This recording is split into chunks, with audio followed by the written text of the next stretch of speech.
आप सबका बहुत बहुत धन्यवाद कि आप सब ने मुझे मौका दिया,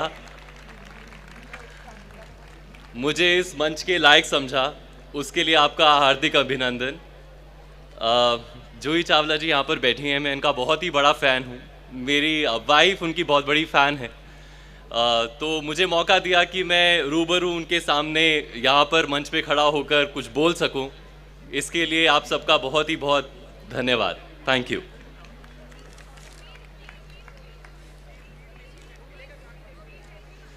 जी हाँ, मुझे महाभारत में कृष्ण का किरदार निभाने का अवसर प्राप्त हुआ। ऐसा अवसर जिसने मेरी जीवन शैली ही नहीं बल्कि मेरे दृष्टिकोण को भी काफ़ी हद तक बदल के रख दिया। आपसे सारी बातें विस्तार में तो नहीं कह पाऊंगा क्योंकि उसमें काफ़ी समय निकल जाएगा, लेकिन कुछ ऐसी बातें हैं जो मैं आप सबसे शेयर अवश्य करना चाहूँगा। पहले तो यहाँ पर खड़े होकर मुझे ऐसा लग रहा है जैसे मैं अपनी स्कूल की असेंबली में खड़े होकर कुछ बोला करता था। सुबह जो असेंबली होती है तो एक दोहा था जो हमेशा असेंबली के दौरान गाया जाता था। वो कुछ ऐसा था कि स्वयं विधाता हो हे मानव, अंतर में विश्वास जगाओ, चलो ना मिटते पथ चिन्हों पर, अपने रास्ते आप बनाओ, अपनी आत्म ज्योति से पुलकित अपने सूर स्वयं बन जाओ। जी हाँ, ये एक ऐसा दोहा है जो मुझे खाली प्रिय ही नहीं है बल्कि मेरी लाइफ से बहुत जुड़ा हुआ भी है।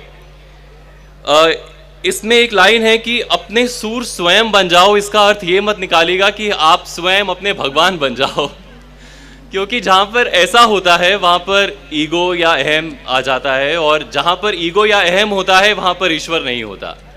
तो it could be either of the things, either it could be your ego और it could be your almighty. So Mahabharata करते हुए एक पर्टिकुलर क्वेश्चन मेरे दिमाग में कई बार आता था कि आप मंदिर में चले जाइए या भगवान की कोई मूर्ति देख लीजिए, पेंटिंग देख लीजिए, कैलेंडर देख लीजिए, हर जगह आपको कृष्ण भगवान स्माइल करते हुए दिखाई अवश्य देते हैं कि उनके मुंह पर वो मंद मंद मुस्कान ज़रूर होती ही होती है। तो कई बार ये मेरे दिमाग में प्रश्न होता था कि ऐसा होता क्यों है, why every time he smiling. I asked many people around me. मैंने अपने डायरेक्टर से भी पूछा, क्रिएटिव डायरेक्टर से भी पूछा, सबके अपने अपने ओपिनियंस थे। कोई कहता था कि वो शायद इसलिए स्माइल करते हैं कि तुम करते रहो जो तुम्हें करना है, लास्ट में तो वही होगा जो मैं चाहता हूँ।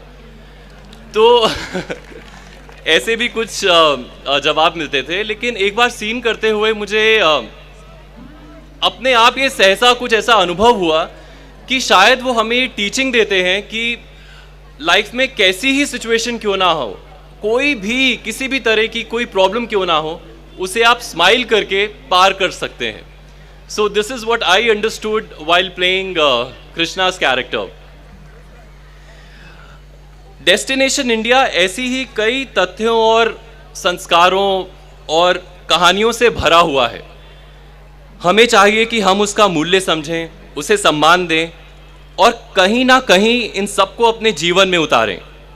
यहाँ की कलाकृतियाँ, नृत्य, यहाँ के त्यौहार सब हमारी ही धरोहर है और ये हमारी जिम्मेदारी है, हमारी रिस्पॉन्सिबिलिटी है कि हम उसे संभाल कर रखें और उन्हें प्रोत्साहन दें। आप सबने इतनी उत्सुकता और शांति से मेरे थॉट्स को सुना, उसके लिए आप सबका बहुत बहुत धन्यवाद। नया साल आरंभ हुआ है, आप सबको नए साल की हार्दिक शुभकामनाएं।